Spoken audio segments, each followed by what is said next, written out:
number one source of friction in your engine is not what you think. Piston rings rubbing against the cylinder walls generate more friction than any other part of the engine. More friction and temperature means more wear and less horsepower. Fortunately, the team at Total Seal knows how to reduce friction and wear through innovative piston ring design. If it takes a piston, Total Seal can build a better ring.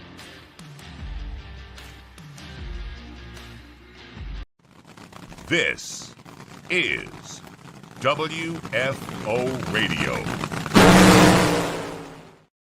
Hey everybody, WFO Radio is back following up the Lucas Oil Winternationals. What a race, guys. What a race. It was incredible. We had round one upsets. The number one qualifier absolutely shocked in Funny Car. We had domination, and we're going to go back and debrief on this edition of WFO Radio. Greg Anderson scheduled to join us, and Fast Jack Beckman will be joining us on the show as well. We caught up with Fast Jack a little bit earlier today, and so we'll be speaking with him as we talk about his big 38th career win in Funny Car, but John Force's 300th, and that's just a stunner. 300 wins for John Force Racing, like John and Robert and Gary Densham and Jack Beckman and everybody who kind of collabed, Ashley Force and Courtney Force for those wins over the years. We're going to have ourselves a great show. Obviously, we're going to take your comments, get your comments in as, Todd is out there and everybody is out there, got a nose full of nitro. We had ourselves a great time out there at In-N-Out Burger Drag Strip at Pomona. I did, at least. I don't know about you guys, but I felt like it was a blast, and I'm super excited. We're going to talk about some other issues today as well. The big TV deal, I think, is exciting to think about now that Adam Stern has broken the story. That story is in all our feeds. And so if you don't follow WFO Radio on X or on Facebook, or join our WFO group, which is a really great place to be, you can read it there, but I think it's kind of must-see viewing, must read to follow that story, which I think is probably the biggest story going in the NHRA, frankly. You can hear I'm still in a little bit of a recovery from a wild weekend, a long weekend of racing, but had a great time out there. Me and Jason Galvin and the entire team, Freiberger and everybody that was involved. We had a good time. And that's really what it's all about, right? Having a great time at the races. We ask you to share the show. Hopefully Greg is not having a problem. I don't see him on there just yet, but we are going to connect with Greg Anderson and always look at the, at the social to make sure that we've got our, dialed in with our times. Wouldn't be the first time, wouldn't be the last time. You already heard a little bit about some of our sponsors, but I want to tell you about Jesse. How about Matt Latino and Eric Latino? The kid gets his first round win against his dad.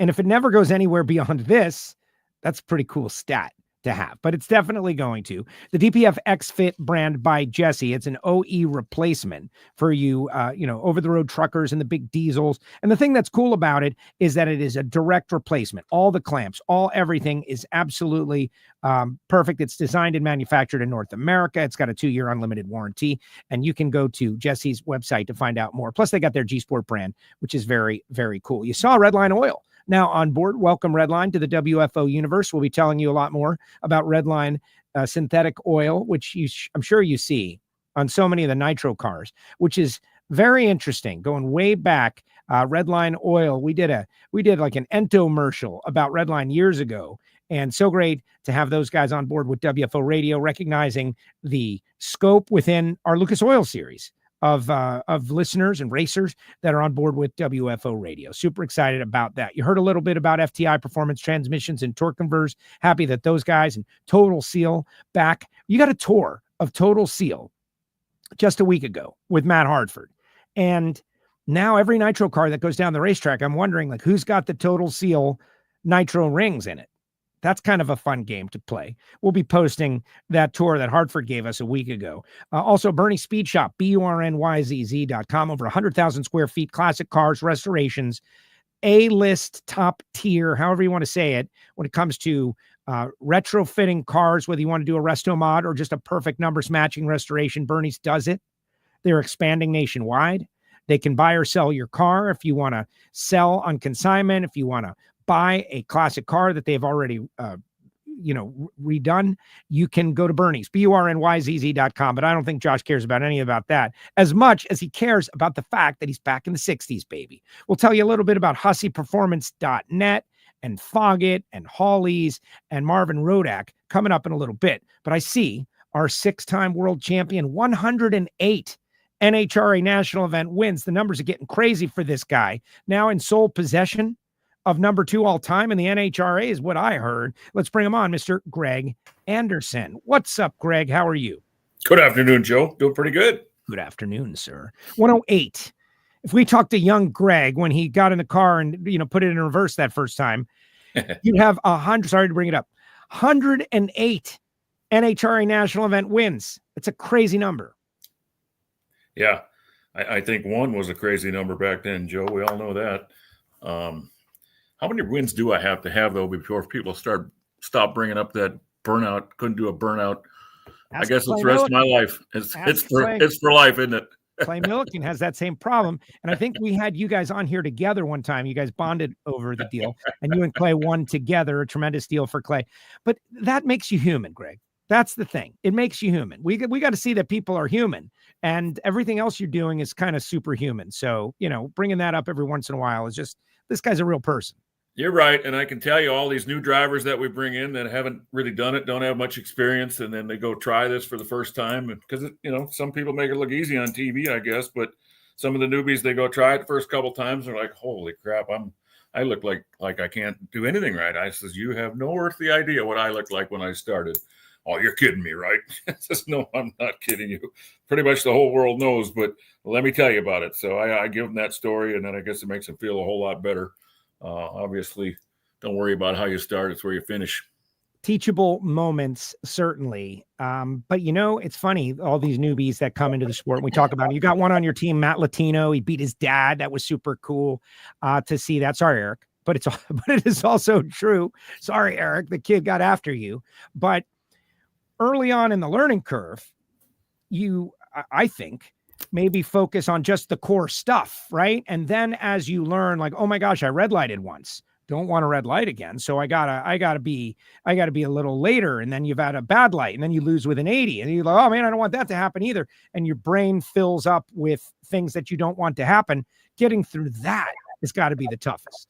It is. And there's so many things that you just can't explain to these young ones, these new ones that start out, is because, you bring them out there for the first time and you spend their day, whatever, teaching them how to do a burnout, how to leave the starting line and stuff. And they kind of get that down, and then they feel pretty good about themselves, and everything's going fine. And hell, I should be able to win that first race I go to. I'm feeling pretty good. And then they come to the race, and it's like, now all of a sudden I got to stage up against somebody else. And, man, they did this when they staged, and I wasn't expecting that. And it's just so many different things that can happen different on a race, during a race, with a car in the other lane. And obviously, some are going to worry about who it is in the other lane, the name or whatever, how many races they've won or whatever. So there's just so many pitfalls. There's so many things to learn. I'd like to, I'm racing this guy, so I got to be a little special on the clutch. And then you go up there and you get too light on the pedal, and you hit the gas and your foot comes off the clutch. So that happens, and it's happened to every single one of us. But those are the kind of things that are hard to teach when you first start out, because there's so many things to learn. But it's a cool sport. It's a cool class. It's just a very, very technical class, Joe, and it just takes time behind the wheel to really get through all those problems and all those different scenarios. It just takes time. It's kind of hard to explain to some of these guys when they start out, because they want success, and expect success right away. But I'm telling you, there's a lot of landmines out there. So just takes time, just takes laps. All right, we're going to talk a little bit about your round by round and another win, and you in Dallas again, and that's becoming, a routine. But mention the clutch thing, right? Like, that's one where I can relay the most minor experience. The one time Hartford let me warm up his car, and I pushed in the clutch, and then I revved it up, and I felt the pushback. Yeah. And I was like, how the heck does anybody cut a light? Now, we've said, and Alan used to say King Kong couldn't hold the clutch down once the rev limiter goes away. And we saw a lot of rev limiters go away on the starting line for whatever reason. But try to explain that to the people out there, the clutch pushing back, because not a little pushback. It's a lot. That's something that's really hard to explain to even the new drivers, let alone the people sitting in the grandstand. These clutches, they operate basically off of centrifugal force. And you have just like a Top Fuel car, you have levers or fingers, they call them, in the clutch. And with these fingers, as the RPM goes up, these fingers start to rise. As they start to rise with the centrifugal force of the flywheel spinning, it puts more and more load on the pressure plate. And we have areas on the back of the fingers that we can add bolt, we can add weight to have it have more centrifugal force. And that all comes into trying to lock the clutch up as you go down the racetrack, versus, say, leaving the starting line at 6,000 RPM, and now you're going down the middle of the racetrack between 9,000 and 10.5. So the clutch acts completely different than it does there versus, say, idling at 1,000 or 2,000 RPM. And the first time anybody that gets into car for the first time holds that clutch pedal in and hits the gas pedal, it's a rude awakening. It tries to throw your foot out the back window. It's so much force on your leg because of that centrifugal force of the fingers trying to stand up. And that is hard to teach. And I think everybody that's got a little experience doing this, kind of realizes the harder you push on that clutch pedal as you're sitting there on the starting line, on the limiter, the harder you push forward on that clutch pedal, the harder it is to release that clutch pedal and tell your brain to go the other way. But you have to. So as a driver, it takes time. It takes a lot of, reps to be able to realize how much force you really need on that leg when you hit the gas, because the lighter you can be on that left leg against that clutch pedal, against that stop, probably the better light you can cut. So there's an art to that, and it takes a while to learn. So that's the quick ins and out of that. Completely different from idle than the clutch is when you rev it up.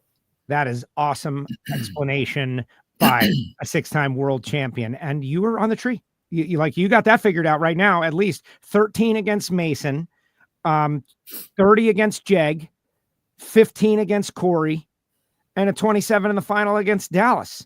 And to me, that's one of your better driving days, consistency. Then again, we go back, you hadn't not been in a final round since St. Louis. So you're on a heater right now. This is what they call this in sports talk. You're on a heater. Yeah. I guess things just been going well, Joe. And I realize, and everybody else probably needs to realize right now, the way Pro Stock is right now, unless you can have days like that where you can at least get down to 30 or below on the light, you're going to lose. It doesn't really seem to matter how fast your car is. I certainly have proved it many times. I've had the fastest car many times and gone out there and cut anywhere from even a 30 to a 50 light and absolutely got loaded up and sent home. It's, as I said the other day, the price of poker has gone up, and no matter how fast your car runs. So let's say you go out and you run 647 or 648. Well, there's a whole slew of cars that ran 649. So you're not talking about a big advantage. And it's so simple to lose that 1/100th of a second advantage on the Christmas tree, on the light. So especially with all these assassins that we've got in the class right now, the Dallas Glens, the Stanfields, the Jegs, the list goes on and on and on. There's so many cars that guys and gals that can go out there and cut 00 lights anymore. It's crazy. But it just takes a day like that. And for me, obviously, that's not my normal day. I'm usually not going to, whatever the average was on Sunday, probably in the 20s somewhere. It's usually not going to be my average. My average is right around 40 probably. And a day like that, if I can find a day to be an average 20, the way my car generally seems to run, I got a good chance of winning the race. But those days don't happen every day. And I was trying to figure it out after the race. I was talking with Jack Beckman and Clay coming back in a winner's truck. Were you guys good on the tree today? And they said, we probably were pretty good on the tree. Clay was 36 in the final. And I said, what do you think the difference was? And I think it was Clay said, well, it's the contrast of the cloud cover and the just partial sun and cloud cover. It's like just the perfect contrast. And obviously it works out well for us. At least for us older folks, it helps us. I don't know if the young guns care, but for us older guys, we need the right contrast, and that was the right background for us. You didn't have to squint. You didn't have to, put on special sunglasses or anything to try and see the tree. Everything was natural through a clear lens and just the best background you could have. And a really good racetrack also. I had heard from some people I had spoken with in Arizona, it was just a different situation, and reaction times were a little more challenging out there. It's not always the same. As much as the NHRA safety team and the people who set up the lights do their best to make that, 1 foot exactly the same every single time, there are many elements that change whether or not the car is going to react. And starting line RPM, I think, is part of that also, correct? It's a big part of it, and you can only go so high with the starting line RPM. At Phoenix, we had 130-degree starting line, and I think at Pomona, we probably had 100, 110 at the most. So there's a big difference in how you can leave the starting line with the race car, and the race car's part of the equation. Your driver can react so fast, and that car's got to react, and you add up the two. The car's got to move basically a foot, so you add up the reaction of the driver and the reaction of the first foot movement of that car. That's what your reaction time printout says. So you can speed the cars up, that way too. So it's not all the driver, but when we go to a racetrack like Phoenix, and basically the car is going to be 200 slower because of the way you have to chip it, the way you have to gear it to leave that 100-degree starting line. So that's, a couple more of the things that probably the people in the grandstand don't understand, but it all goes into it. And that's why you see a difference on a day like at Pomona when you can leave the starting line with high RPM. The tire is going to hook good. It helps the driver look good. It just helps the car look good. It does everything. And set a couple of track records. The performances, I'm excited. We're finally eclipsing carburetor ET records at some of these racetracks, which is a big deal and shows how long it has taken and how challenging it has been. But finally, we're doing it.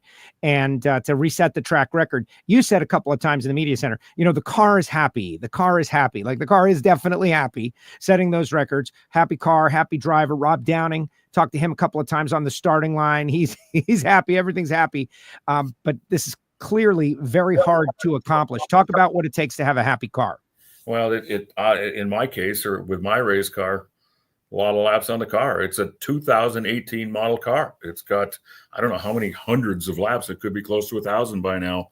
And, we've got different age of cars all throughout our fleet. We've got brand new ones. We've got them as old as mine, 2018 model. So I can't tell you that any one's any faster than the other, but for whatever reason, and I'm just going to go ahead and say it must be the amount of runs we've got on it and the time we've got on it.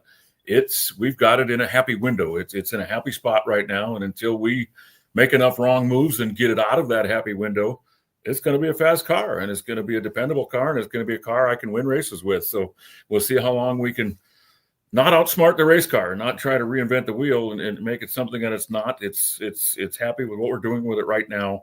We just need to make sure we keep it in that happy window. And, like I say, like you just said, Joe, it makes the driver happy. It makes the crew happy.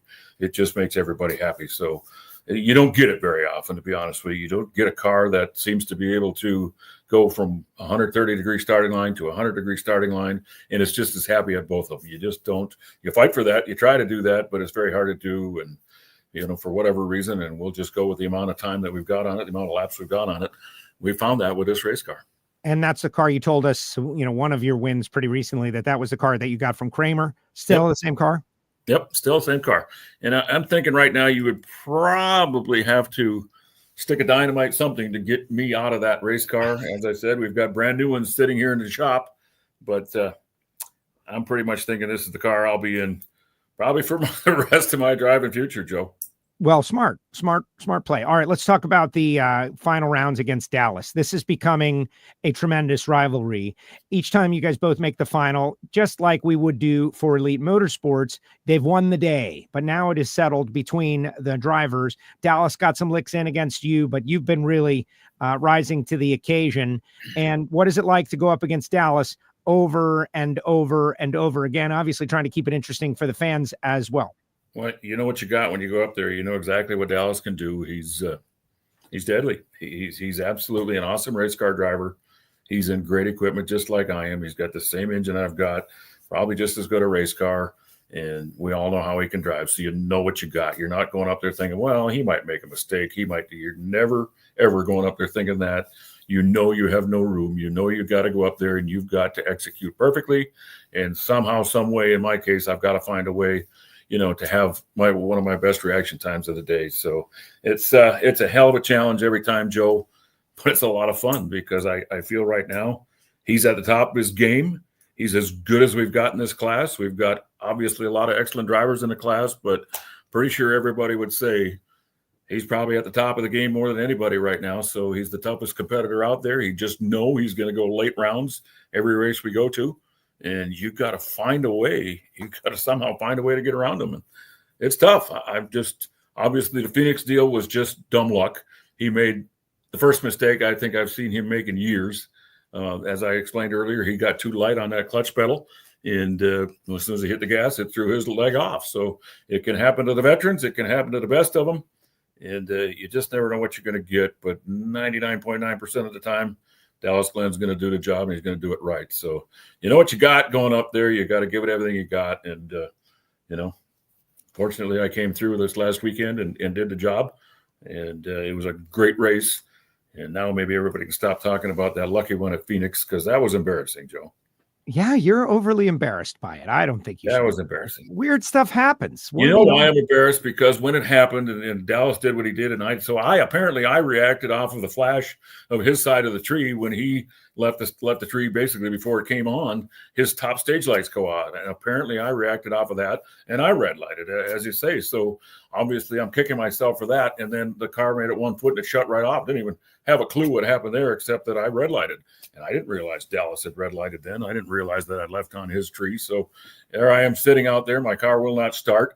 The fuel pump had quit on it, which I didn't realize at the time, and it would not come back on. So I'm trying to start the car just to drive off the racetrack and go hide. And I'm looking out my driver window, and I see that grandstand packed with people. And I swear everybody was just like, really, dude, that's the best you guys can do. You're supposed to be at the top of this class, and here you are in the final round, and you both drove like you've never drove before. So it was a very embarrassing moment for me, Joe, and I felt like crawling underneath the seat of my race car. And then after probably 30, 40, 50 seconds, I think I looked up and I saw my wife on the big screen jumping up and down on the starting line. Why is she jumping up and down? I just screwed up, right? And then I looked down the track and I saw the top of my scoreboard was blinking. I'm like, you got to be kidding me. Did Dallas red light? I didn't know. He never did come by me, so I didn't know what had happened. So it was embarrassing and certainly didn't feel like a winner there. But I guess that's never really happened in my career. So of the 107 or 108 times, if most of them have been by – good side-by-side races and earning it, I guess I can live with one fluke like that. But hopefully after Pomona, that was a great final. We both earned our paycheck that day. We don't have to talk about that Phoenix one anymore. Well, absolutely. We will not talk about it anymore. But just a little advice from me, and you don't have to take my advice, but I think it's decent, is next time lean into it and try to push the car a little bit. You don't have to push it the whole way, but I think the crowd would have started to cheer and gone crazy. You remember, Joe, the rule used to be the car had to make it to the finish line, right? Yes. And I don't remember when. I didn't even know for sure that still wasn't the rule. So I'm thinking, my God, do I got to get out and push the race car? Do I got to get out and foot race Dallas down there? What's got to happen here? Do I really win? Is there more that's got to go on? So I didn't have a clue. And apparently you don't have to anymore as long as you break the beam. The race is over. That's a new rule they've made. But, man, if this was 5 years ago, we'd have had to get out. We'd have had to try and push the car to the finish line. Yes. Well, but we did, as I understand it, come to the conclusion that if both drivers launch green and both brake and both can't make it all the way down the racetrack, then whoever rolls the furthest is the winner. You got to be kidding me. Is that right? I didn't know that either. Well, I mean, that's good intel because it could happen again. I told Dallas before the final at Pomona, look, dude, if we both screw up again, if something like this happens, let's just both back up and ask for a rerun. Ask if we can do it over because the fans certainly deserve better than what we gave them at Phoenix. We'll get to the bottom of that, but I think what I just said is accurate. All right, so there's a bunch of people saying what's up, right? Like the Greg and Dallas show has been amazing, and Blake says congratulations on your win, and everybody acknowledging that the car is absolutely flying. KB Titan looking strong in 2025, and you really are. But then Todd Turner with a poignant question says your performance has been dominant so far. Are you that far ahead of elite, or is Ingersoll missed that much? Size up your competition. I know this is going to make you feel a little uncomfortable doing that, right? But you said in the media center that they left the gates early to go back and work, and you understand what they're going to be doing over there. But how the tide has turned in 1 year. 1 year ago, you guys were totally struggling following that rules change. Now they appear to be struggling. Couple of, times they left first and you guys just powered around. That's got to give you confidence. I know it could go back the other direction, but size up what do you think is happening at Elite? Well, obviously I don't have all the answers. I don't know the ins and outs over there. Have we got a big advantage on them? In my opinion, absolutely not. I feel they're not making quality runs right now. And that's certainly the go-to, what you would blame it on. Are they missing Mark Ingersoll? You're damn right they are. There's no question they are. He's a hell of a crew chief. And he's done a heck of a job for those guys. So how could they not be missing him? So that's certainly a part of it, Joe. I don't know that that's all of it.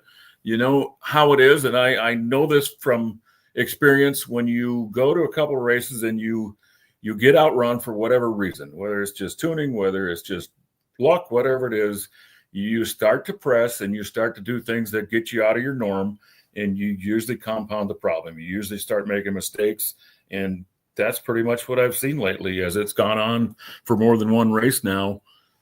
There's been mistakes made, and you know, they know that. Richard knows that. So what they needed was they needed a break. You know, we had races back to back to back. They needed a break to go home and you know, fix whatever that they feel has gone wrong mechanically, but really to get their heads back in the game and stop, you know, making moves that you wouldn't normally make unless you're kind of in, you know, panic mode, whatever you want to call it. I know how it is, Joe. I've done it a million times. You react too fast and you panic and you just do things that you shouldn't do. And then you really, really compound the problem. So that's my opinion. What's going on. Yes, they miss Mark Ingersoll. Are they that far behind in performance? Absolutely do not believe that. They're just not executing right now. And I fully expect by the time they come back after having a week at home to regroup and talk about what's been going on, they'll be a hell of a lot more competitive. So, you know, I told everybody in the press room the other day, you have to, you know, make hay while the sun shines. While you have them in a little bit of scramble mode and making mistakes, you better find a way to close the deal, because been a lot of times we've had strongest cars and didn't close the deal. So you got to do that. And thank the Lord we've been able to do that these first three races, but have no grand illusions. That's the way it's going to continue the rest of the year. It's a long season. They've got plenty of time to get back in the game. And I'm just going to be happy for the first three races we've had. Hopefully we can keep executing like we're executing, because we are actually executing at a high level right now. We're making a lot of quality runs. So, you know, that's tough on any team. That's hard for anybody to achieve. And very proud of the team right now for the way they've been able to really get our entire fleet of cars at KB Titan that we brought to the racetrack fast and capable of winning rounds and winning races. So that's not something you just snap your fingers at and you duplicate. It takes time to get back. Once you get a little bit behind, you don't usually gain it all back in one weekend, but you got to chip away at it and eventually you get yourself back. So they'll be back. Well, and Hartford and Kramer, the customer cars, like everybody is fast now. And Matt said last week on the show that you guys promised that you'd get going again, and they're going again, right? Matt was tied with you and ET. You got number one qualifier in speed, and Derek Kramer making some good runs, and it seems like the performance goes throughout. All right, I want to switch topics before we let you go. I know you got to go find some horsepower, right? But a lot of people talking a little bit about that Adam Stern Sports Business Journal, NHRA hires Octagon as a consulting firm for the new television deal. I'm going to talk about it with Jack Beckman coming up. There was a meeting on Friday. Were you able to go to that meeting? I did go to the meeting, and obviously it was very encouraging what we all heard. You know, what did we all hear? I was at the Yes program. I've heard it characterized. I've read the Adam Stern story. I'll tell everybody about that a little bit later. But this is the big next television deal for NHRA, and everybody heard about what happened with NASCAR and the CW and all that. What can you share? I guess what I heard, Joe, and you know, maybe people have different opinions, but what I heard was, yes, we do as a sport, NHRA and the racers both involved, we kind of know that the negotiation of the next TV deal is really going to probably kind of make or break us as a sport, we think.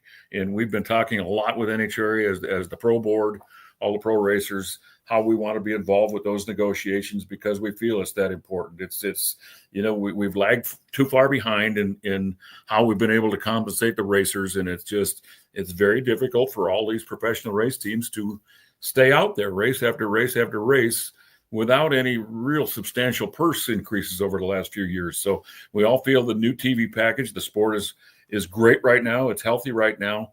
Now's our time to strike and get that TV deal that we haven't had before. And you know, I applaud them for going out and hiring experts basically to help them negotiate with the TV companies, with whoever the next outfit's going to be, whether it's Fox, whether whoever it is that we sign the next TV deal with.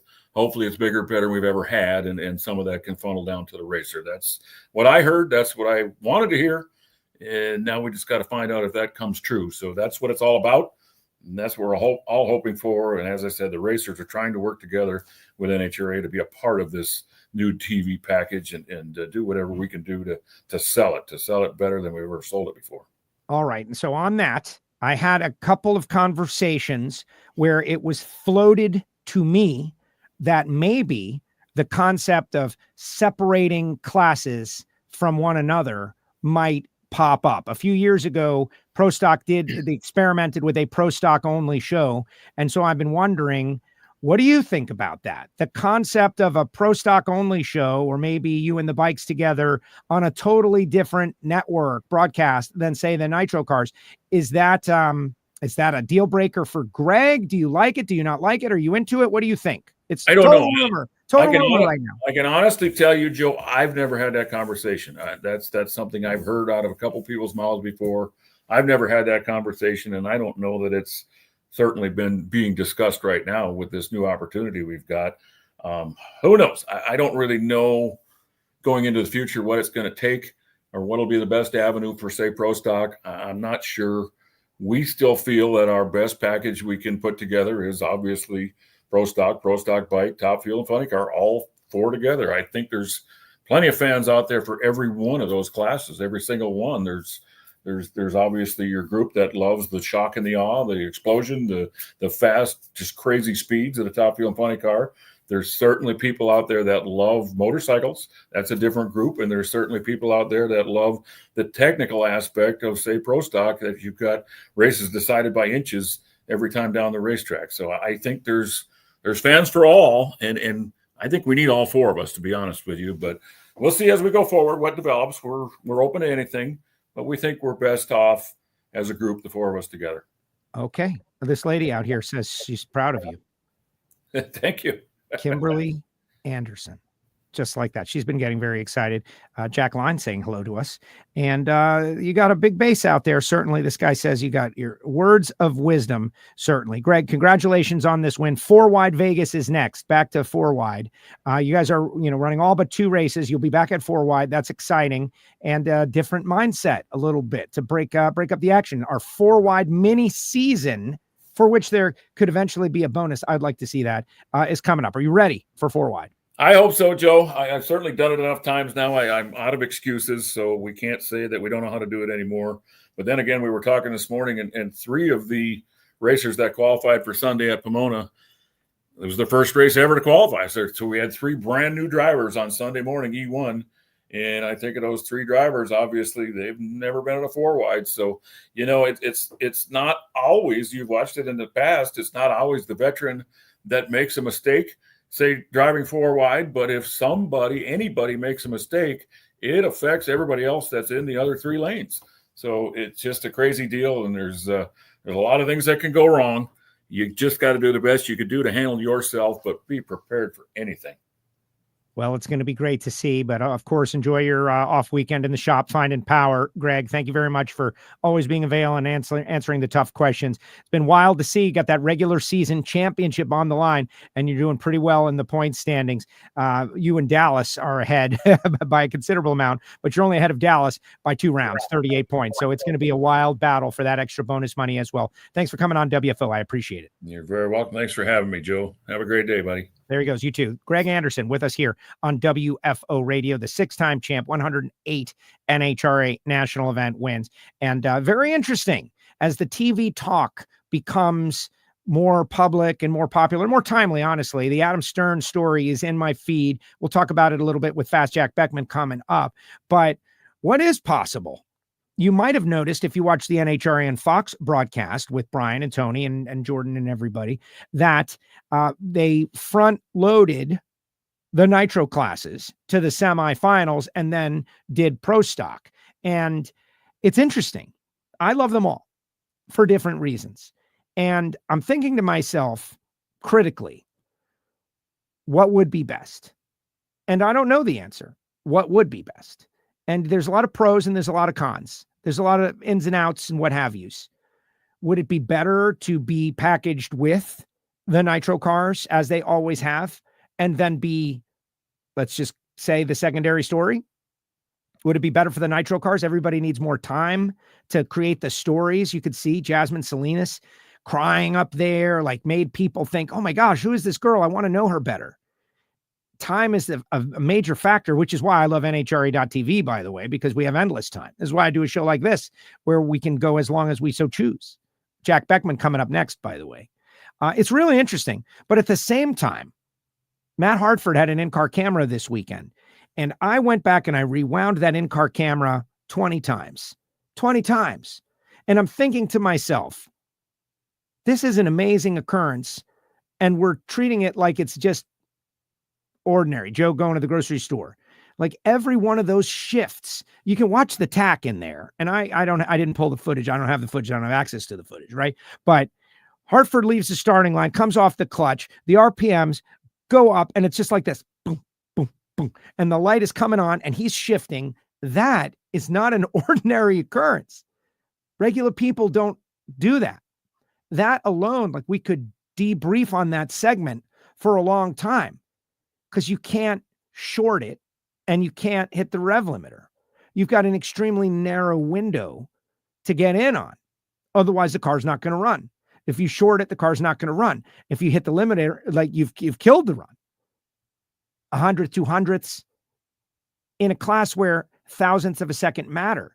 That shifting aspect, like talking about the shifting, who's shifting right, who shifts well, who hit all their shifts. So I don't know. Maybe a Pro Stock only show on another network, like let's say they could figure Amazon or Netflix to do this thing and take a flyer on it. They made Street Outlaws popular by focusing in on whatever it was. It became the most popular drag racing show on the planet. I think packaged the right way, Pro Stock could become very, very popular as the naturally aspirated cousin of the Cup Series, say. I don't know. These are things that I'm thinking out loud. And I wonder. Maybe it's wrong. Maybe I'm totally wrong and I'm coming up with an opinion that is bad. That happens all the time. So we'll have to see. Keith says he wants all 4 classes on the broadcast. Bill says make it 5 and add ProMod to the mix. As I understand it, ProMod is in the mix. They just don't want to do 20 races. Jill says they don't show enough Pro Stock. Very disappointed they only concentrate on Top Fuel and Funny Car.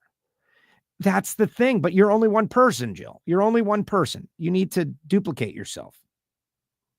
But it's a very tough challenge. The wealth of blessings that we have in the NHRA. The wealth of blessings that we have. All right, guys, share the show. Fast Jack Beckman coming up next. We'll ask Jack about driving a Nitro Funny Car 300 wins for John Force Racing and the TV deal. The TV deal is hot topic right now. Hot topic. And you should all read the Adam Stern column to understand it.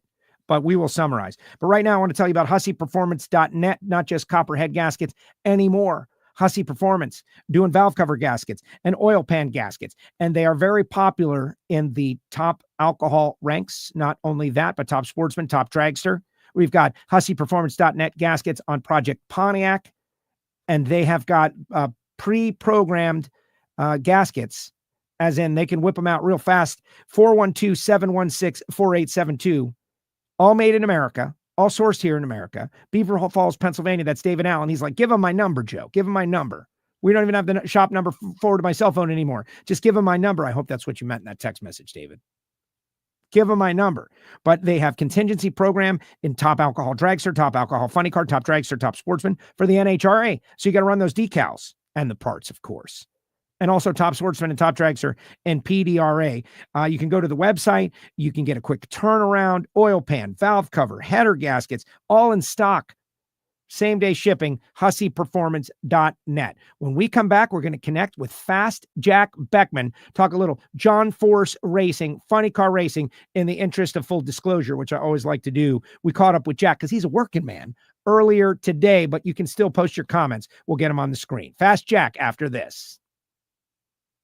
Looking to replace your OEM diesel particulate filter or diesel oxidation catalyst? Look no further than DPF XFit, a complete line of aftermarket diesel particulate filters and diesel oxidation catalysts designed as an exact fit OEM replacement with all makes coverage for light, medium, and heavy-duty trucks. With thousands of units in stock, we ship the same or next day, and be sure to check out our comprehensive reverse OEM lookup tool. Always new, never remanufactured. For more information, be sure to visit dpfxfit.com. That's dpfxfit.com.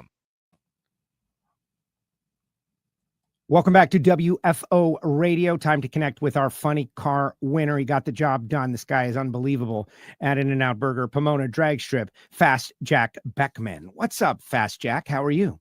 I'm coming to you live from Jet Propulsion Laboratories in Pasadena in the front seat of my Chevy van with my Urban Elevator outfit, kind of a different work uniform on a Tuesday.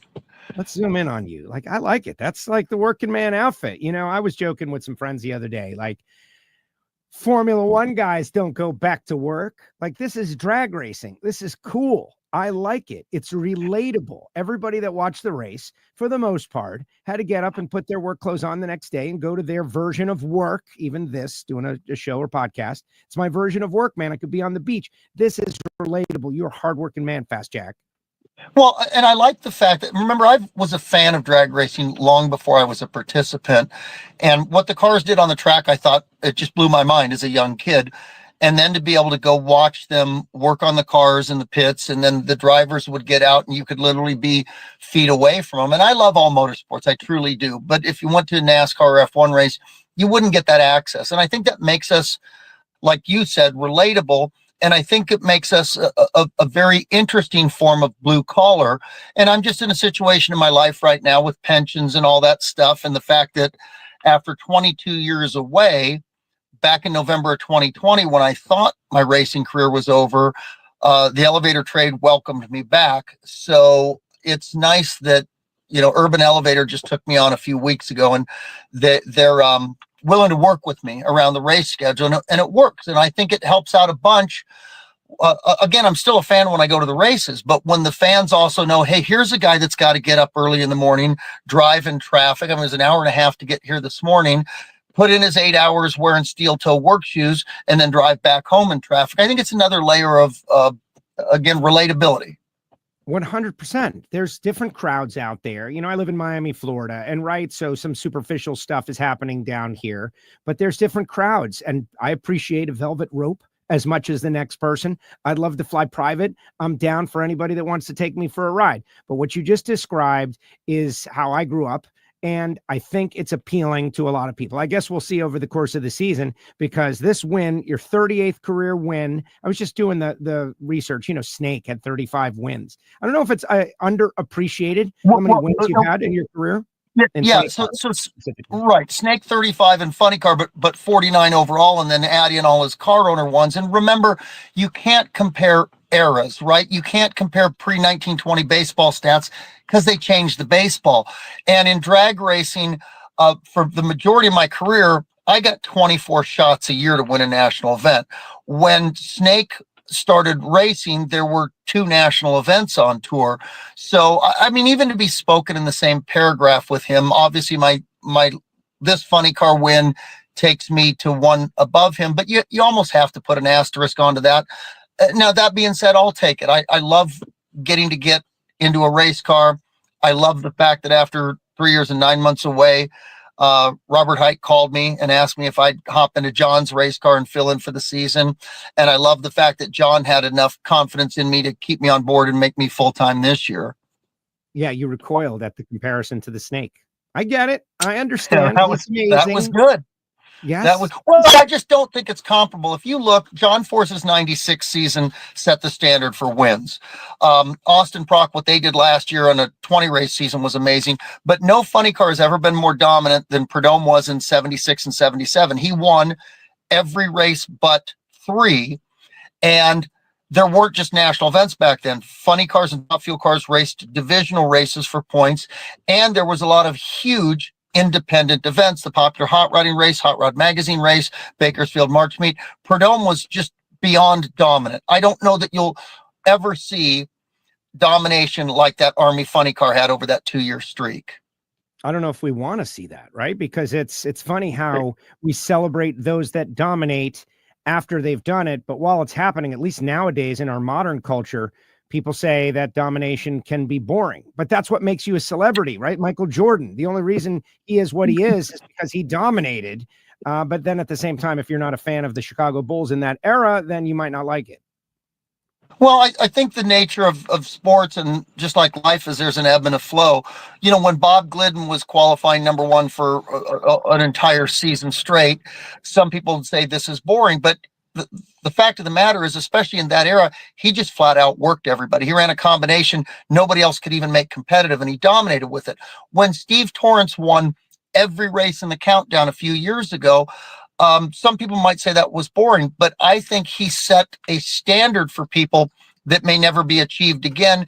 And the history books will have a special paragraph on that. I'm all for domination if I'm the one holding the steering wheel. Well, it might be happening. And it's funny you mentioned Torrance's deal, because I've had some fun sports radio style debates with our fellow drag racing fans. Like, I think that that's the ultimate accomplishment now. The whole countdown, sweeping the countdown, perfect in the countdown, the perfect countdown.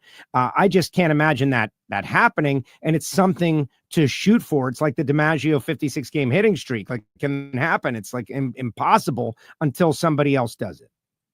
Yeah.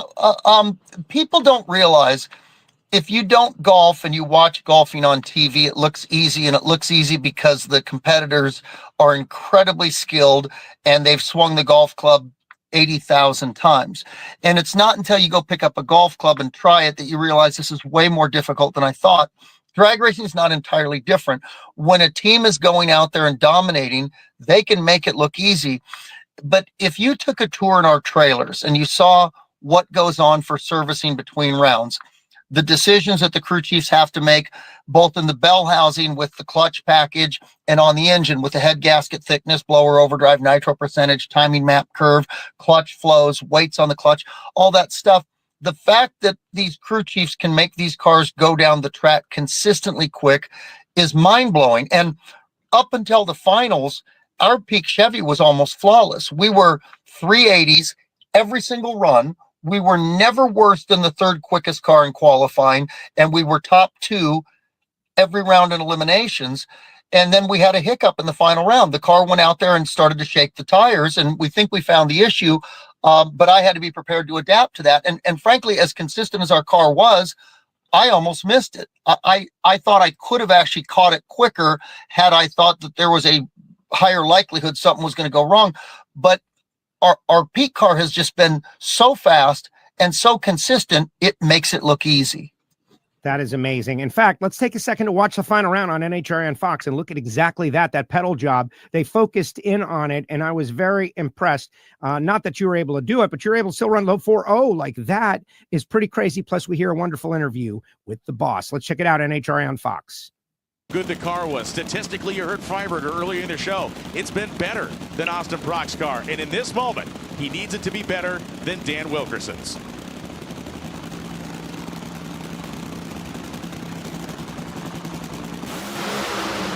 Dan Wilkerson smokes the tires. Beckman's on and off the throttle. And for the 300th time, John Force Racing will celebrate a Nitro Funny Car victory. 4:015 and 3:02.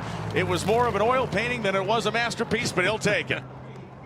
John Force, your 300th win in Funny Car. John Force Racing. John, did you ever imagine this was ever possible? Well, I wished I would have won it, but I wasn't driving. But Beck and Proc and Brittany, they all do a great job. And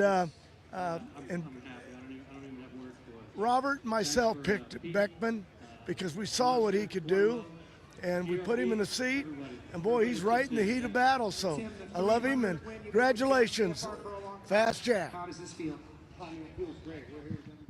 So I'm preparing for my Jack Beckman interview right now. Jack's obviously excited for many reasons that he won today, but you know what? You're going to get the Wally. You had a great car today. Unfortunately, that's all you're getting today, Jack. You're just not my type. I love you, man. I just didn't want to have to crush you in this moment. Apparently, a guy's got to win a championship for this. So it's about the team, the peak guys. I thought maybe we could run 380s every run this week, and it didn't happen. The track got way better, shook the tires. It hurt. I'm glad I had loaded up on ibuprofen because of my neck and back, because I'm going to have a headache in a little bit. But I was able to get back on it and save one for the team. The sponsors for Peak, all the Cornwall team was over helping us. That's what kind of organization JFR is. For Hedrick Cars, obviously the Camaro. I mean, our Chevy SS was flying. Power's here. This is about John Force. This is Funny Car Win 300 for Team John Force Racing. 9 of us got 143. The boss man got 157. This is number 300. This is a big deal. That is a milestone in drag racing. Congratulations, buddy. Thank you. And I guess we'll rain check that deal. All right. So here's the deal, Jack. Here's the deal that matters. And is we did not get to see the precursor in venue of the Kiss. Like, I missed that. So this is, so, you know, for people that don't know, we have 2 broadcasts going. We've got NHRA on Fox, and they're working on the TV show and cutting the TV show. But at the same time, we're doing NHRA TV Live, which is everything that happens. And we get some of the interviews broadcast in venue. Now, maybe I missed it. That's possible too. But you were going to kiss Bruno? Oh, no, absolutely not. You've got that completely wrong. What's going on? Right. Please clear this up. So Saturday, we won the Mission Foods, the Too Fast, Too Tasty Challenge, which I'd never been in it before. I always thought it looked pretty cool.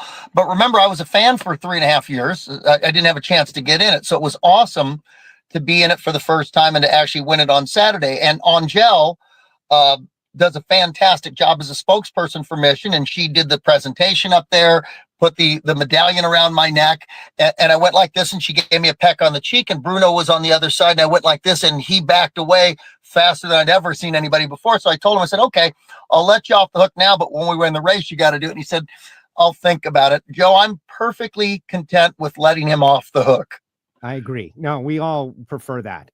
Although, listen, we respect and adore you, Bruno. I thought made nice comedy out of it. I love that to have a funny moment out there. But you got the job done. But the pedal job, later on in the show, they kind of go in and zoom in on the quick pedal and then what I would say, you know, gentle reapply of the throttle. You were half throttle, 3/4 throttle, and got it. That's got to be so challenging to do that, given you have what is it, 1 inch of throw on the throttle pedal? Well, it's the throttle pedal moves about 3.5, 4 inches at the end. But the problem with pedaling these cars is if you close the injector real fast, you've got these 3 big injector plates, and they're 65 square inches. So it's a lot of surface area of the throttle opening. And when you snap it closed, that engine RPM is still real high, and the boost from the supercharger seals the blades closed. So it's very hard to crack the throttle back open and roll into it. A lot of times you'll see guys go like this and like this again. And sometimes the announcers will mistakenly say, oh, they got back on it and felt it spin, and they lifted again and then got back on it. No, we're trying to roll into it smoothly, and it's way tougher than it sounds. I thought I took too long to catch the car on that run. When I look at the replay there, it looks a lot better than it felt to me in the car. And it's probably because things started shaking pretty violently in the car, because that track was just so good all weekend. And Joe, normally we don't get 1 session per race with what I would call like Disneyland track conditions. With Pomona, really 6 and arguably 8 of the runs were just fantastic track conditions. And it really threw a lot of the crew chiefs for a loop. And I think that showed with how many upsets there were. In the first round of Funny Car, 2 of the top 3 qualifiers lost. In the next round of Funny Car, the number 2 qualifier lost. Yeah, Paul Lee. So we were the only car in the top 4 still around even for the semifinals. And I think that's a testament to Tim Fabrizi, to Danny Hood, and to Chris Cunningham for looking at the data, making incremental changes, and just staying on top of the tune-up. All right, so I got a bunch of stuff I want to ask you about, not related to the on-track action, some news that happened over the course of the weekend. Also want to give you an opportunity to just throw some stuff out there that you think is of importance or talk to the audience. But you mentioned your guys, and I don't want to cause trouble, but I just know competition. And Jimmy and Chris worked together with you. You pointed it out in the media center, which I thought was really cool. I don't know that everybody always remembers every detail of every driver's career the way the driver does. It's like you raced with both of those guys. You saw them work together to be successful. And now Chris is with Tim and Danny, and Jimmy is with Thomas and his son, this family team that is coming off an amazing season. I think most people put themselves into the situation.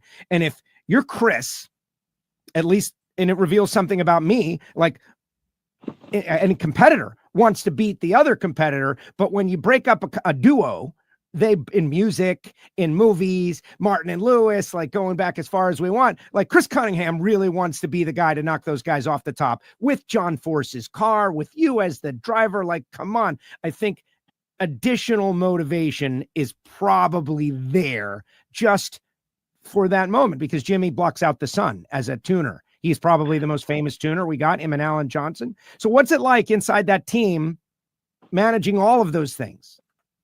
Well, I love that we always pit adjacent to one another, and it's always an open door policy between the trailers. And Chris and Danny and Tim will walk over to Jimmy's. Jimmy or Thomas Proc will come over to ours.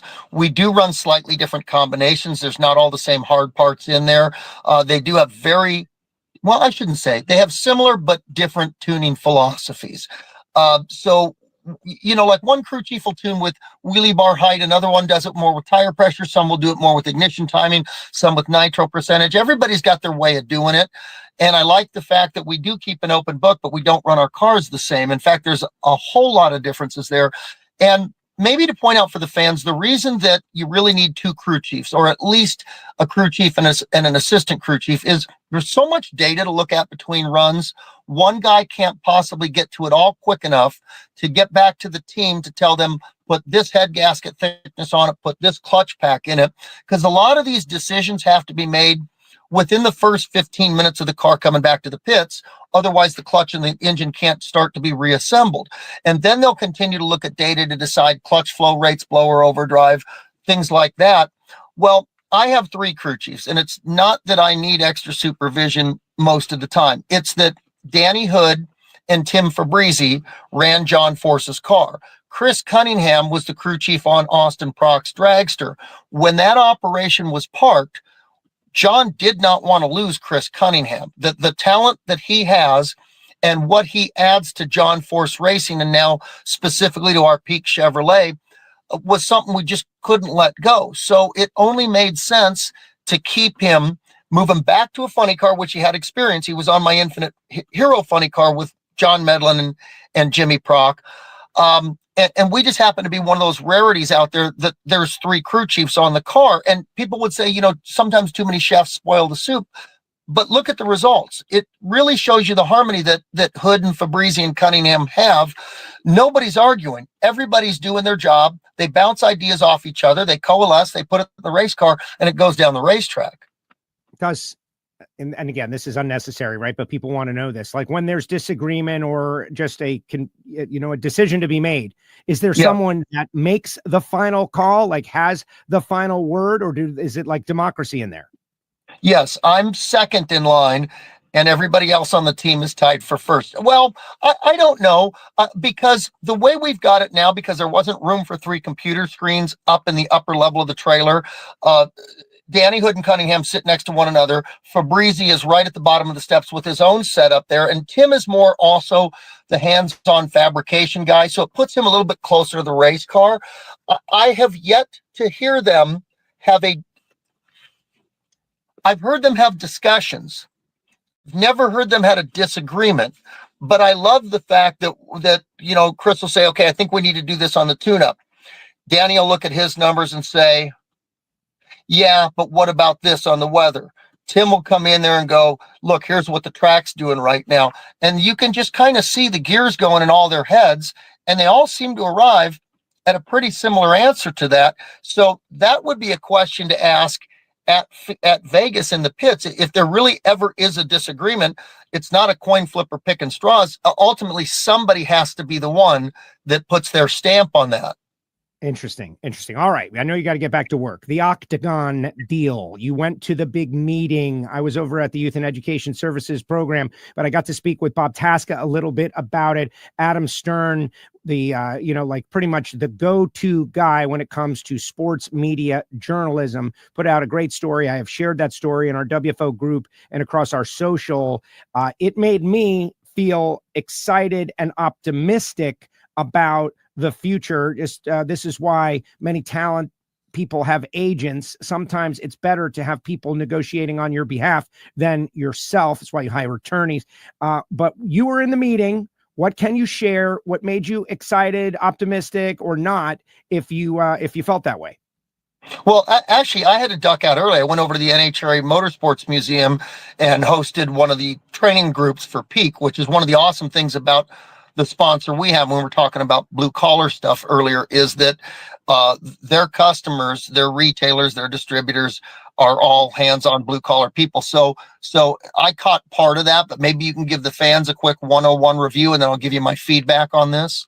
Absolutely. And again, the story is up on our social, but a company named Octagon, who is an outside consulting group who has worked with NASCAR to get their multi-billion-dollar media contract, has been hired by the National Hot Rod Association to shepherd them through the process of their next television contract, which the exclusive negotiating rights with the Fox network is this July. And then if they cannot come to an agreement, as I understand it, they get to negotiate with everyone else. And so there's a lot of choices, a lot of discussions, a lot of ins and outs and what have yous, as in what networks do you potentially court, who's interested. There's been discussion that maybe the CW would love to partner NHRA with their Xfinity Series deal. So they now would have two motorsports properties, but who gets to see the CW and how many households are they in and how many people have cut the cord, and what about Netflix and what about Amazon? And could we go on there? And is that a good idea? And all of those things. And these Octagon people have expertise. And so they have been hired by the NHRA to consult and guide through the process so that the NHRA will make the best decision for themselves. And the folks at Octagon have said that, you can go for the highest number, you can go for the highest reach, you can go for a combination of reach and money together. And that's what they're going to try to do with the NHRA, is form a balance to continue to grow the sport while also bringing valuable revenue. You hear the numbers, Jack. They're throwing money out there. NASCAR, I think it's $7.7 billion. Can you imagine if $77 million was injected into the sport of NHRA drag racing? It would definitely give the announcers a big raise. Oh, well, so I think you did a fantastic job of summarizing that. So in the Winston era, from late 74 through when the government edict made them pull out of drag racing, there was a lot of cash infusion to the sport. I had mixed feelings about that. I am definitely not an advocate of cigarette smoking, and it took our sport to a higher level. So when they left and Coke came on board, there wasn't nearly the same amount of cash. When we were aired on ESPN, the big problem I had, the big feedback from the fans that they struggled with was, how come women's softball preempts NHRA drag racing? Why are we so far down on the pecking order? No disrespect to women's softball, but if we are a major motorsport with a national reach, how come regional shows were bumping us out of our time slot? And it drove the fans crazy. So you hit it on the head. Do we go somewhere smaller where we're the big fish in the pond, but we don't get to as many households? Or do we go back to somewhere bigger, but we get swallowed up in the mess there? And I don't know how all this is going to eventually shake out, but I would love for our fans to have some stability of knowing when our shows are going to air. I'd like our packaging to be more consistent. I'd like to go back to having at least 2 shows for every race, a full qualifying show, a full race day show.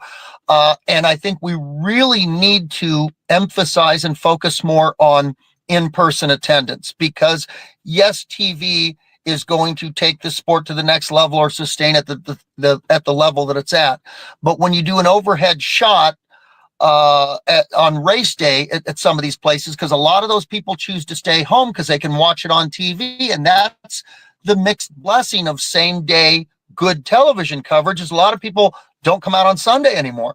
We need to do something to get these stands packed again. We've got a great value. We've got a fantastic sport. I was highly encouraged at Phoenix. I don't know that I had ever talked to so many first-time attendees. So I think the aim of all of us hardcore drag racers is to get our friends, our neighbors, the folks that we interact with that have never been to a drag race, to get them out there the first time. And I think that'll help hook them. And I think this is going to be one of those, it's going to be a train thing. It's going to take a long time to get up some momentum, but then hopefully that kind of helps sustain itself. So we need to pack the stands again. We need to get some consistency in the television coverage where we're at least a medium-sized fish out there, where there's clout to our sport, and whatever network it's on understands that. I agree. All right, Jack, back to work. Thank you very much. You got anything you want to say to the WFO universe, the John Force Racing fans, the Fast Jack Beckman fans, as you have started the season hot, and it's looking like it's going to be a battle out there. There's many great cars. You mentioned Paul Lee. The Cruiser appears to be back. Daniel Wilkerson, my goodness, if they can get that thing going. We've got all these interesting personalities for those that are following the trend of the sport. What say you to the WFO universe? Well, I think there's at least 9 funny cars out there that wouldn't be a surprise if they want to race this year. I think there's 7 out there that have a legitimate shot at the championship. And let's face it, we're 3 races in. It's way too early to make a call. Austin Prock's got 2 first-round losses. That's an anomaly. I think we're in a great position with our car. I think we run very, very good under good track conditions.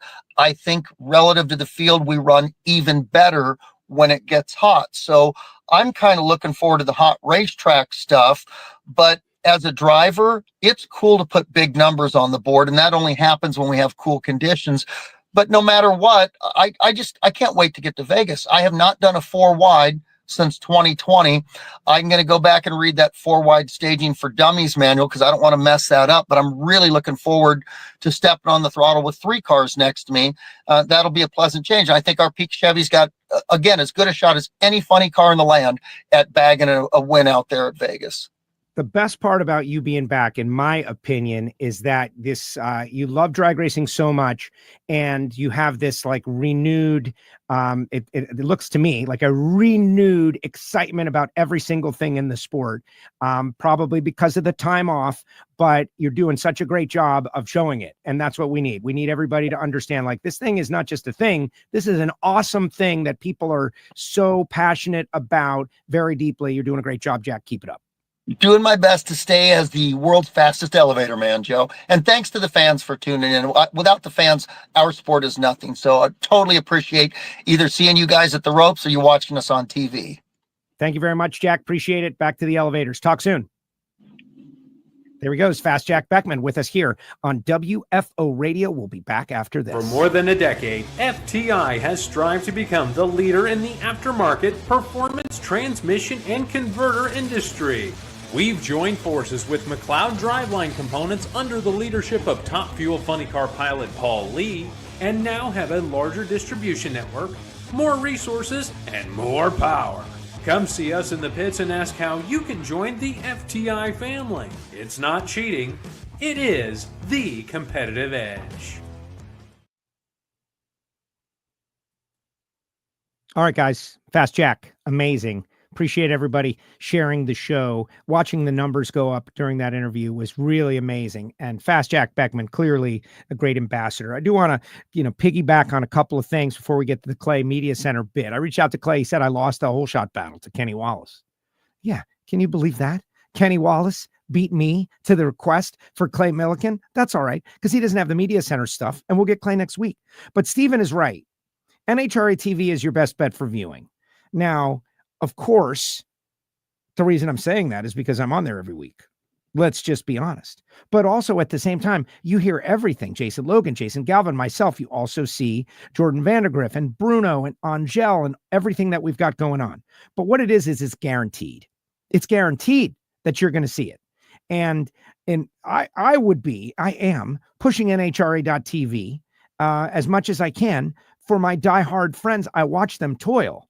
My friend Harry reached out to me earlier today, and he's like, Joe, I don't get to see it. It's like, if you have NHRA, I know it's $160, but extrapolate $160 of entertainment over the course of a year. You get all the races. You're going to see the finals. You're going to see all the stuff you see on Fox, but in real time.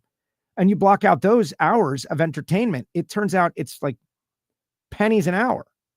But anyway, I highly recommend NHRA.tv. I do want to say that it has been interesting. I think Fox has been a great partner. And anybody that compares the ESPN to the Fox days, they're not paying attention. The ESPN of the Fox days, Fox is way better. They're much more dedicated to us. And a lot of people are talking about like getting bombed for girls softball. I don't even know. I can't even say that that's happening anymore. Like this past weekend, we got a direct throw from NASCAR. A direct throw from Mike Joy and NASCAR. FS1. Coming up next, the NHRA Finals from Pomona as Denny Hamlin celebrates in Martinsville. A direct throw from NASCAR. That's amazing. Now, it would have been great if it was the right race name, but you can't get everything right away. It was a big deal. I'm sure we got big ratings going into NHRA Drag Racing, cars that are, well over nearly 200 miles per hour faster than what they're doing at Martinsville. So let's see what you guys got to say. You know what? Let's get to Clay, because I want to get Clay, and Clay's in the artwork of the show. And I don't want to lie to anybody and say like, hey, we are not false advertising here. After every race, the winners go to the media center and submit themselves to questions from the media. And Josh Hatchett from the media center, I'm involved too. And let's see what Clay Millican had to say after his defeat of Tony Stewart in the final round. What I think was maybe the first time ever that Clay wasn't the clear fan favorite or underdog favorite in a Top Fuel race. Kind of an interesting angle. Let's see what Clay Millican had to say to the media. Joining us here in the media center at Pomona Drag Strip is your Top Fuel winner at the 65th annual Lucas Oil NHRA Winternationals, Clay Millican, who wins for the first time ever here in Pomona. First time, obviously, at the Winternationals, going 4.273 at 189 miles an hour to defeat Tony Stewart in the final round. First win of the season, 8th in his career. Clay, you're a Winternationals winner. You're a winner at Pomona Drag Strip. I see the smile on your face. How cool is that just to know that now? It's huge. Yeah. I mean, that's definitely, one of the majors, so to speak. It definitely is. Now we've won Indy, now we've won here. That's pretty dang cool. But to come out and win the way we did today, it was a total team effort. I mean, I pulled us out once, which rarely ever happens, and the team just stuck together. But boy, that final round was forever. When you blowed up and you blowed up and you got a Hans device on, you're stretching that Hans to its limits, trying to look over like, is he coming or not? And that finish line couldn't get there quick enough, I promise. I never let off the throttle, even though it wasn't running no more, but I had that thing buried. I was stomping on the loud pedal harder than normal. What a day. Share with us what Jimmo said to you before the final and what your thoughts were about that. So I was putting my fire suit on, and Jimmo, he's facing away from me every time I'm putting my fire suit on, but he does a chair spinner on me. When he does a chair spinner, that means he has something to say. So he spins around. He said, here's what's going to happen. He said, it's either going to run low ET, it's going to blow up, and if it does not smoke the tires and it doesn't blow up and we win, we will not be a trivia question as to who let Tony Stewart win their first NHRA national event. But we know he's going to win one. He's won in everything he's ever driven, and, that was a crazy final round. I don't know what happened to him, but all I know was, our wind light was blinking, and I was ready to pull over because the mighty firebreaker was on fire. You said you saved your team once. I'm pretty sure you did a good job in the first round, too, crossing to get loose on you, other than the whole shot. I gave her a quick little pedal because it was shaking a little bit, but I told them, Jimmo was bragging on me. I'm like, dude, I've lost plenty for us. This just happened to be a good day for me. And we truly, and it is so cliche, I even hate to say it, when I screw up, nobody's mad at me in that group over there. when they screw up, I'm not mad at them. I mean, because any one person can mess this thing up. That's all it takes is one person to mess something up. And when I do it, or Jimmo or Nikki does it, it's evident to the world. But there are other times when you lose races that, you know, you could point a finger at somebody else on the team, but we just don't do it.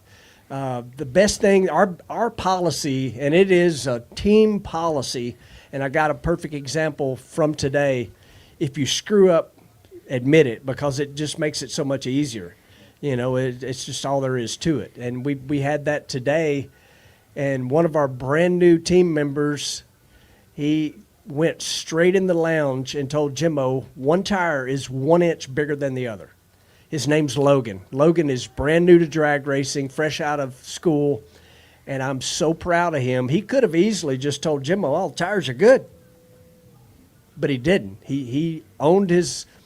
I don't even want to say he made a mistake, but he told Jimmo those tires ain't right. And Donna, who's down there filming for the YouTube channel right now, she's like, "You might better go ahead and get in the car," because we were making a NASCAR pit stop to get a set of tires on the thing that were closer to the same diameter. You know, we're not driving sprint cars out here, although most of my runs today look like I should be in one. But man, it's such a cool deal when, as a group, you come together and get a Wally. Clay, you touched on it earlier. You won the U.S. Nationals last year, our biggest race of the year.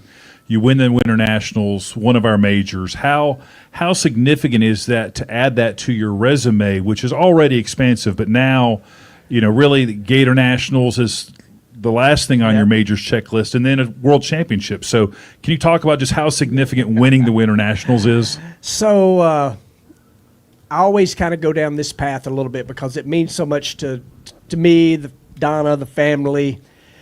Before I put my helmet on, I look at my phone, and I've got 25 text messages. And those of y'all know 25 was Dalton's number, and it means a whole lot to us. I screenshotted that because I bet you I probably got over 100 right now. But I screenshotted that. I said, "Okay, buddy, let's do this," you know. And I am playing catch-up, Elon. I'm playing catch-up. 19 years, and I think 254 races before I won Bristol. 19 years. Longest streak of a driver, that many races without winning. You know, I know everybody always talks about John Force and all of his runner-ups. I don't know. I had 11 or 12 of them. But I'm going to blame Dalton. I was not supposed to win until that Father's Day. And now we're playing catch-up. You know, it's just pretty cool. You know, who knows how long I'll drive these things, you know? So the more I gather, the more when I'm kicking Donna, I can say, "Hey, I won the Winternationals." You know, it's more coming though. This team's a winner. I mean, and I don't want y'all to think that I'm fixing to tell you I'm retiring, because I'm not. If you know anything about drag racing, there ain't no 401k and there ain't no retirement. Donna will tell you that. We'll both be at Walmart door greeters at some point. Adding Tony Schumacher as a teammate coming up, how much better do you think that'll make you as a driver and as a team moving into the season? I can't wait. I mean, I've technically never really had a teammate, so I don't know the advantages of that, and I don't know the disadvantages. You know, it's going to be fun. I've got to be totally honest. Me and Tony have never, spent a ton of time together. I've always been the outsider. I've told you all that. I'm not part of the clique. I've always been in Tennessee, not in Brownsburg, and, you know, that's okay. This is how I've done it in 20-plus years, but I am truly looking forward to it. I've spent more time in the last 3 or 4 months talking to Tony before the deal was even close to done, and then we've just continued to talk, you know, and it's interesting how much we do the same and how much we do different, you know, just little things. So it'll be even more so once he's actually, you know, in a car, in a trailer park next to us. You know, it's going to be fantastic because, you know, everybody talks about the data, blah, blah, blah, blah, blah, but it's more than that. You know, it's not just what you see on the racetrack. It's what each car can do for each other, you know, until obviously when their head's up, then their head's up, you know. So I'm looking forward to it. Tony obviously is a legend out here, you know, and so to have him as a teammate is going to be pretty cool. And I do know that when Rick Ware goes to a boardroom, he can say, "I've got all-time winningest and all-time winningest." Nobody else can say that. Clay, Joe Castello, WFO Radio. Real quick, the timeline on the second car. Do we know? So here's what I do know, and I'm being completely honest. We have a chassis. There's negotiations going on right now for 2 trucks and trailers.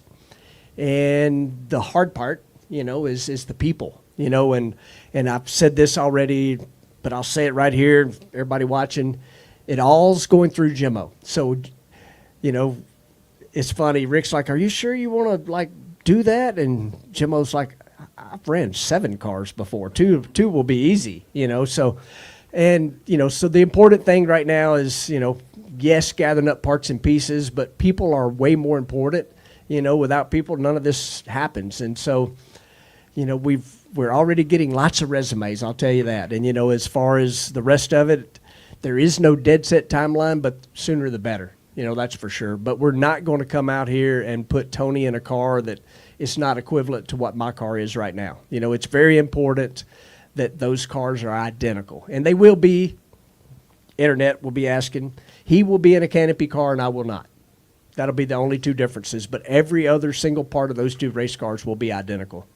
Oh, good notes right there. Yep. As Millican Mania spreads across the country from Bristol to Indy to Pomona, it occurred to me that this might have been the first final round that you have participated in where you weren't like the underdog people's choice. Now that you're winning on a regular basis, this might have been the first time where most people thought, man, this is Tony's day. Talk a little bit more about not wanting to be the answer to that trivia question, and that's something that probably everybody wants to avoid. Yeah, that actually makes me think about Tony Schumacher a little bit, because I've heard him say that he's probably gave more people their first win than any other Top Fuel driver. Of course, when you've been in 9 million final rounds, that's going to happen, but I got to be honest, I had 0 thoughts of Tony being in the final, but I can tell you who was thinking about it, Rick Ware. Tony has obviously wore him out over on the NASCAR side of things. And so, I'm sure Rick was going, please let us beat Tony this right here, But Tony's going to win. And I might as well tell this story. When my oldest son's named Cale, so I'm a NASCAR fan. My son's named after Cale. My other son named after Cale Yarborough. I was not a Tony Stewart fan.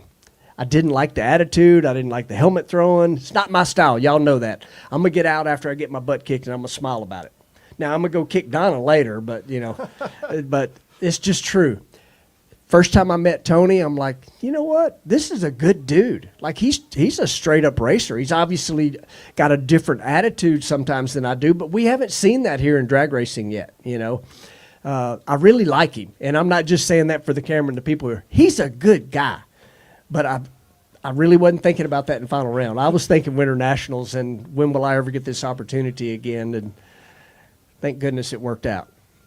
Clay, last question. Joe referenced it earlier before we started this, but a win at the 3rd race of the season, an early season victory, what does that do for this team? You get that early momentum, and as you build throughout the year, what does a win early in the year do for you guys? Well, obviously this year we've got a, season championship twice, basically, and Nikki probably put it best.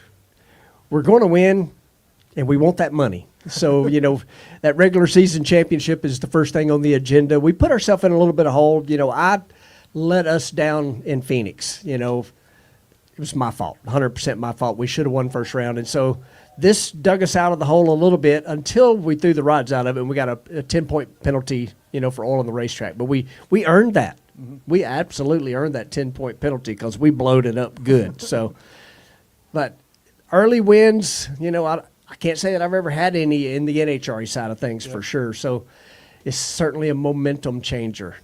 Absolutely. Well, Clay, congratulations for the first time a winner at the NHRA Winternationals. Congrats. Go enjoy. Thank you. Thank you. Clay Millican from the Media Center at In-N-Out Burger, Pomona Drag Strip. and you get a little view. First of all, the NHRA has done a great job in the media center of their media center interview after the race.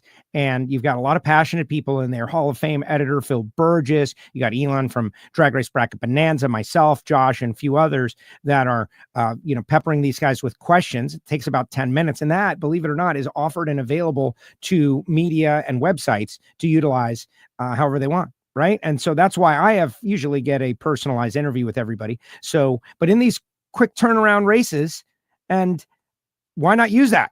That is really awesome. There was a whole bunch of clips coming out of there. The thing with Tony Schumacher and Tony Stewart with Clay. I love it. All right. Final comments, guys. Put the final comments in the comment section. I want to hear what you have to say as we talk a little bit about it. I will tell you this. I don't root for anybody. I don't root except for the sport and myself. What's the best story? And I've never rooted against Clay Millican, and I still haven't. But in this case, I felt comfortable if it was Tony Stewart's time. Tony Stewart's time needs to come, and it's coming.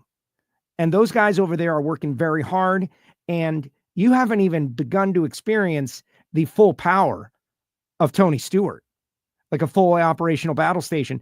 Like, you haven't begun to understand the power until he wins a race. It's like, hey, Tony Stewart is doing this. And everyone's like, yeah, that's great. And he's done a lot of stuff in the past. Oh, awesome. And he's really popular. Hey. But until he wins, you're not a winner. When he wins, then it's a different gear, totally different gear. And so for that to happen somewhere big, and it wasn't meant to be, not at Pomona. Wouldn't it be good if a track was coming up for Tony that he happened to excel at, where he's had a lot of great accolades at, a place that he's had all his drag racing related historic firsts? Wouldn't it be interesting? If only we could get that to happen. That would be pretty cool. All right, the rest of the winners, guys. Anthony Troyer, Tater Troyer, one top alcohol dragster. This guy is a really good guy. He's underpublicized because he ran in FlexJet Factory Stock Showdown. And so those of us that are watching on NHRA.TV, we know all about him. But he goes to race with the McPhillips family with Fendt tractors on board, goes out there, lights out on the tree, crushing it, and wins the race. Way to go, Tater. And they got a huge potato farm. They got like 20 Fendt tractors over there. Brian Haug, funny car winner. Brian doing a great job dominating throughout eliminations, like low of every eliminations round, I believe, in qualifying. Brian Haug, and he and Mindy are tuning the car themselves. They've had Johnny Lindbergh. They've had a lot of people help them over the years, but what a great feeling of accomplishment for the Haug family. And I took a shot at Dylan just for fun. Hopefully you know that, Dylan. It's just like, Dad, hey, you're not the only one that wins races anymore. And it was meant to support Brian. Superstock, John Winslow. I floated it out there. We don't have all the stats, not a touch finger away. But is that the first V10 Superstock win in the NHRA? I mean, when was the last one? You know who knows that kind of stuff is Brett Kepner. But I didn't have access to it. But a V10 Chrysler product goes out there and gets the win in Superstock. And John Winslow was super happy. What an amazing interview we had with him. Jeff Atkinson wins in Stock Eliminator.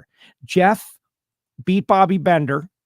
Bobby Bender got to the semifinals again. Great run for the big girl and Bobby, but Jeff was just the driver of destiny on this given weekend. Bill Weber in Super Comp continues an amazing run for the Weber family. They're winning championships and winning races and now winning again. Bill Weber could have had father-son final round in Super Comp. Didn't work out. Could have had it. Super Gas, Jerron Settles. All right, so all disclosure, like Jerron is a friend. I like Jerron a lot because I like to hang out with talented people, right? Like, you got to hang out with the smart people. You got to hang out with the talented people. Bob Tasca says it. Tony Schumacher said it. Like, look around who your friends are, right? So I like to hang out with talented folk. Jerron Settles paints the best appearing car and wins in Super Gas on the same weekend. That's pretty impressive stuff. Like, there's a lot of ways to double up in the NHRA. Shane Westerfield almost doubled up into categories, but that one is unique unto itself. Aaron Steinke wins in Top Sportsman. The Too Fast, Too Tasty in Top Fuel was Sean Langdon. Legends Nitro, Extreme Steel Legends Nitro, Derek Morera. This class is super cool. And I think people are getting used to it. Whatever you think it should take, it takes way longer. And people are now realizing that, okay, these Legends Nitro guys are going to be out here now. Let's bother to get to know them. Who are they? What do they do? Oh, this is kind of cool. You've got big show former stars and crew chiefs all sprinkled throughout. Really cool. Top Fuel All-Star call-out, Doug Coletta. Huge win for Doug. Big speeds. Jack Beckman won the Too Fast, Too Tasty, and Matt Hartford with a big win. Hartford with a good run this weekend. And I'm real proud that my principled stance against the term mud flaps, yes, I'm going to take credit for it. I might, who cares who actually gets the credit for these kind of things? But I did take a lot of heat from a lot of people on X and on my personal text, shooting down the whole mud flap thing. Shooting down, like, this is dumb. Shouldn't be saying this. This is anti our overall goal, which is to impress people. And people are not impressed by mud flaps. And to have many top tier people, including John Force, say, yeah, this is not the right term because there's no mud in drag racing. We don't do mud. We don't do flat. It doesn't make sense. It's an over metaphor. And to have everyone pretty much adopt and build upon it, I thought was pretty great. All right, final comments in the comment section, guys. Before we get out of here, I want to remind you can become a Patreon of WFO Radio, which entitles you to Monday Motivation. You get to see the video of the Ignition Show, although it just occurs to me I forgot to post it. Oops. The Hear It From Heiner Show, all of these things, patreon.com/WFO Radio. Marvin Rodak, this guy, longtime sponsor, Rodak's and Hawley's, came on in the same month of the same year. They're still with us on WFO Radio. If you love coffee, this is the best coffee. It is so great. 817-924-6821. Call Marvin Rodak. Tell him you heard about it on WFO Radio. Order some coffee, hot sauce, or spice rub, and genuinely enjoy it. You'll understand. You'll become a fan. Frank Hawley's Drag Racing School. Frank and Lana doing a great job. Lana doing a great job. I asked her once, and it's like, got to go Lana. But they are traveling around the country with driving schools called the Dragster Adventure, where a regular person can just show up with nothing. You don't have to get a Simpson helmet. You don't have to get all kinds of stuff. You can just show up with the clothes on your back, and they outfit everything. And now you're driving dragsters and getting the experience of driving a dragster. Go to frankhawley.com, at which Fast Jack Beckman used to work and be an instructor, to tie it all together. Go to frankhawley.com, find out all the information you need, and call them and tell them you heard about it on WFO Radio. Also, folks at Foggett, Mike Race Guitar said this morning, he's a bicyclist. You may have, if you watch the Ignition Show or listen to it, he comes on, he's raised over $10,000 to cure children's cancer by riding kilometer after kilometer. He's north of the border, so it's kilometers, on his bike. And he told me that he stopped using like chain oil and he started using Foggett, and it's working. And he's like, man, I just spray it with a little Foggett, and all of a sudden I'm lubricated. And there's a million uses of Foggett out there. Foggit. Get it at summitracingequipment.com. And you'll be helping out WFO and helping out Gary Stinnett. It's a twofer. Bernie Speed Shop. BURNYZZ. This is Josh Hart. I'm so happy for Josh Hart. Talk about staying the course. Those guys, and just doing what you got to do. Those runs in the 60s, I heard it was over 500 days. I'd like to know how many runs in those 500 days since their runs in the 60s, but now they're back in the 60s. Good job, guys. Obviously, malfunction in the round that they lost. The thing just blew the tires off instantly. Josh's reaction times are still great. Watch out for the Bernie's car, R&L Carrier's car. And my job is just to get you to follow them on social. Just go follow their social media and see exactly what they got going on. Hussey Performance and CWT Industries and FTI Performance Transmissions and Torque Converter. Big debate happening in Project Pontiac country now, guys. Big debate. Car ran really good. But working with FTI, we get an adjustment to the converter. We get one. That's part of their deal. You get the converter, and then they'll fix it. Like they'll dial it in one more time for you. And so maybe I need to try to dial in the torque converter to make it even more consistent. FTIperformance.com. We'll be working on that in the break here between now and Vegas. But FTIperformance.com. Total Seal Piston Rings. Matt Hartford hosted us last week. If you didn't see last week's show and the whole tour, and the fact that they're now making Top Fuel rings, that is a big, big deal. Getting back into that game. They did it in the past, but now they're back into it. And I asked a bunch of people this weekend, like, hey, and I got rave reviews on the Total Seal Top Fuel ring, plus our great friends at Jesse Converters. Want to remind everybody you can get WFO swag, including the Project Pontiac gear. That's right, the Project Pontiac shirt, which looks pretty much like this, is pretty much what it looks like. This is the shirt on the back, and on the front it says Project Pontiac. And they are flying off the shelves now that the car is a real thing. Thank you so much for supporting. And remember, you can watch the show on PowerTube TV, the app. If you haven't downloaded the PowerTube app, you definitely should, because it is it's great to be able to watch on your regular television and all kinds of TV shows. All right, let's see what people have to say. We'll do final comments. Boy, this show has gone long with the press conference, right? We got Greg, we got Jack, and we got Clay as advertised. Pretty exciting. We'll see what Blake wants to get me ice cream in Norwalk. Clay, Blake, I don't turn down ice cream, bud. So if you're going to be in Norwalk, let's make it happen. Let's do an ice cream party with Blake. I think that would be kind of cool if we can arrange it, right? We'll see. Scott says, great ignition show. Thank you, Scott. It was not a great ignition show. It's great that there was an ignition show. I was stumbling down the stretch. It was still Sunday for me. Hadn't slept, red-eyed back, but we got it in for the audience. That's what matters. For what it costs to go to a race, you can pay NHRA.TV. Fox does a great job, but you're seeing Joe and Galvin and the rest are creating great coverage and information. It's fantastic. Thank you, Jerry. We believe so. And everybody is in on it. That's the thing. There's one big broadcast team at the NHRA. There's one big broadcast team. And we're working hard. It's just how you choose to receive the information. And I believe that NHRA.TV is real time. And you can bounce in and out. You can watch it from your phone. Now, it does cost $160. And we can make a big debate about, is that a lot or a little? But the way you said, like if someone earlier said, if you want to fly to every race and experience it in real time, it's going to cost you a lot more than that. That's an interesting way. You're getting 3 days consecutive of at least 7 hours a day of content. And you choose what to enjoy. But that's what you're getting. I think it's a bargain. Honestly. I think it's a bargain. Clay making the finals, no matter how it's done, somebody's holding a Wally. Said and done, no retirement. Don't retire, Clay. Yeah, don't retire, Clay. I'm excited about his new teammate. That's cool. What's happened to Mike Salinas? Well, I am under the impression that they're working on getting Mike back out, but right now Jasmine is grooving. They lost a lot of crew guys. Clay said it. The hardest part of this whole deal is the people power, the manpower. You need people, and there aren't a lot of people. There just aren't. And so Mike had some turnover at his team. It hasn't hurt the team's performance. They're running really well. But now to staff an entire second Top Fuel dragster is very challenging. And what are you going to do? And you got Clay and Rick Ware are hiring also. And so what are you going to do? And that's good for the crew guys. It's just like in regular life. You want a good crew member, you got to be ready to pay a little more money. And that makes it more expensive. So it's a challenge. And there's no crew school. But I did hang out with John Dunn.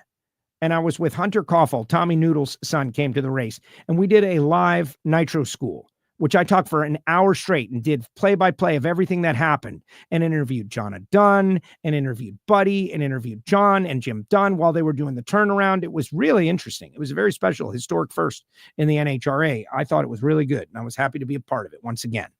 But afterwards, Hunter, who is interested in motorsports and he knows how to weld and he's got a bunch of stuff, John Dunn came over and I said, this kid's interested in being a crew guy. Like, what would you say? And he says, get your CDL. That puts you to the front of the line. Because these trucks got to get over the road and there are limitations. And, I know a lot of people are fighting to get rid of their limitations, but I don't know. I kind of like the idea that the truck drivers I'm driving past haven't been awake for 27 hours. That's just me. Maybe I'm wrong. I think the addition of a teammate will increase Clay's chances at championship success. Clay is definitely a class act. Kara says, great show. Tony Stewart will get that win. Great show today. Thank you very much. It's been a long show. Apologize for the long show, but we had a lot to cover. When are we running Project Pontiac again? Yeah. October in Rockingham. Hopefully. That is the plan. My next opportunity to race Project Pontiac. So might as well change the torque converter. Might as well get the headers coated. I was looking to, is it worth it to coat my headers? I got to pull the headers back out. But the good news is with this new engine combination, I do not have to pull the engine to get the headers out. I just got to put it on a lift and I could do it. Maybe I should get them coated to protect them. Remember John Kazi with the rust from the Engine Performance Expo? Steven will be rooting for Tony Stewart. Let's see what else. Yeah, everybody wants to know about Project Pontiac. Thank you for that. Pretty amazing. Please broadcast more winter press conference interviews immediately and after the event are most interesting. You don't like my interviews? Is that what? That's what I'm taking. So what? I mean, I could just post those press conference interviews and the show would be a lot easier. A lot less work. Me and Jack in his car before work. You want to get rid of all that? Jerron Settles, tuning in late as usual. Sorry. So you missed the wonderful glowing things I had to say about you, Jerron. Way to go, Jerron. Tuning in late. The least you can do is share the show. I said nice things, Jerron. Jim Head's thoughts were epic. How about that? That's what you get on NHRA.tv. That didn't go anywhere else. That was for us. This guy thinks we're doing a good job. Safety should be paramount.